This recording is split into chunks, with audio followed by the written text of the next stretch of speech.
This is Super Yacht News with E. Sisman. Hi, welcome back to the channel. Okay, there's been an incident at the Lurssen shipyard headquarters, which is near Bremen, and the incident occurred in a dry dock facility in that location on the Weser River. A large yacht still in build appears to have crashed into the closed building doors, causing significant damage. Now, the doors appear to be constructed from a metal frame covered with canvas material.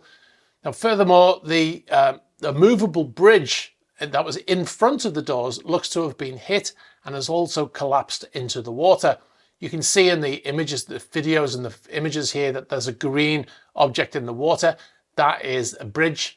Now, the bridge, as far as we can tell, the bridge connects the floating dry dock moored next to the building with the quayside. And this allows vehicles and foot traffic to gain access to that floating dry dock. Now, judging by the photos, it appears that the yacht's bow hit the doors, as there appears to be damage on the underside of the bow, so suggesting a yacht moving forward rather than a door falling onto the bow. Reports say that the fire brigade was on site in large numbers, and they also had a helicopter as part of the water rescue response should it be needed. However, there was nobody in the water. Could have very easily happened with that bridge going into the water there. Now, some reports in the German media suggest the yacht was over 150 meters in length, the yacht that's being built inside the dry dock.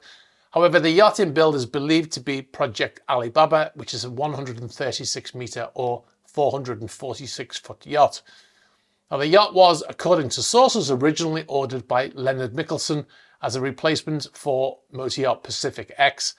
And Mikkelsen, who is now on the sanctions list, has allegedly sold that project on. Now, we contacted Lurssen, asked them if they could give us a statement of what has happened, and they came back with this statement. They said on Thursday afternoon, damage occurred to the dock door in the dry dock at the Lurssen site in Aumund in Bremen. Immediately after the incident, the shipyard initiated all necessary evacuation measures and informed the relevant authorities. The scene of the accident was secured together with the police and the Bremen Fire Brigade. One employee was slightly injured during the incident and was immediately treated by the emergency services. We kindly ask you for understanding that we're unable to provide you with any information on the cause of the accident or the material damage.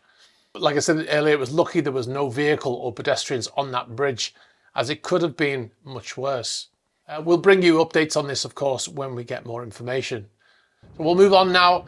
Now, we had a report yesterday that motor yacht Phi had departed from Canary Wharf. Found this very strange, as this is one of the vessels that we are tracking. We didn't get any alerts that the vessel had moved. And then when we checked on AIS, it was still showing as broadcasting from that location. So we thought, if the vessel has moved, then there's some subterfuge going on there, because the vessel is literally broadcasting a current location from Canary Wharf. Now, if you're not familiar with the story, the yacht was arrested in March 2022 when about to leave the location. This was despite the yacht's owner not being on the UK sanctions list at the time of the yacht's arrest, nor anyone else's sanctions list around the world for that matter.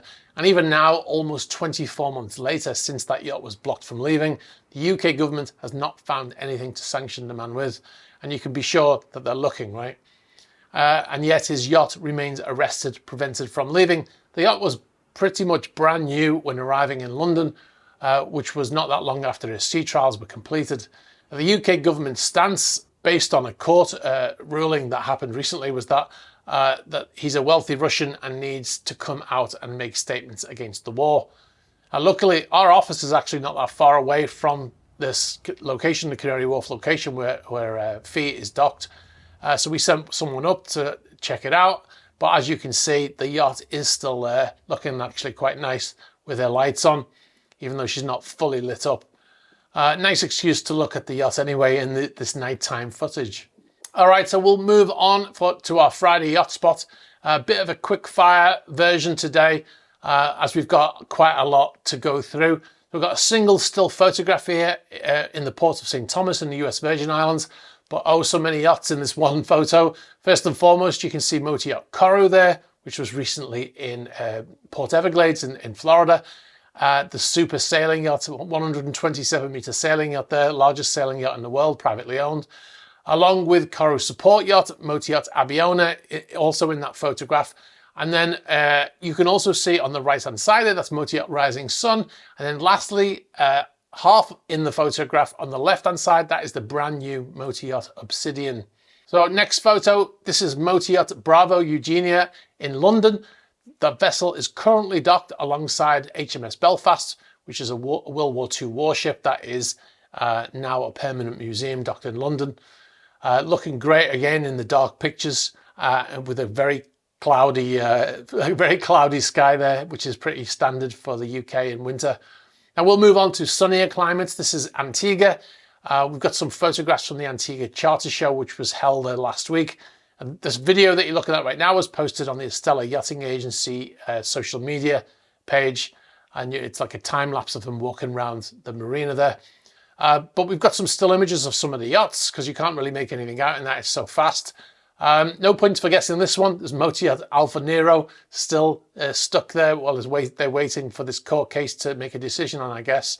Next to that, we've got Motor Yacht Quantum of Solace, named after the James Bond movie, of course, and the owner names all his yachts after James Bond movies. Then next picture, we've got Motor Yacht Mary Jean 2. And lastly, but certainly not least, is the Maltese Falcon. And also actually in the background there on the right hand side, you can see Motor Yacht Norn, which is also pretty much brand new yacht as well, isn't it? So one of the biggest changes to come to super yachts, and for that matter, all maritime vessels, is now here. Look out for our latest feature video, which is coming on Sunday, where we talk about the biggest game changers to come to the yachting and maritime industry, for that matter, in a very long time. If you can't wait until Sunday, it's already live on the Patreon channel. It went live last night. What I'm going to be doing in this series of vlogs is recording the journey across the Atlantic. All right, guys, if you want to see the 10-part vlog filmed on board a yacht I was on, crossing the Atlantic and beyond, sign up to patreon.com/sisman.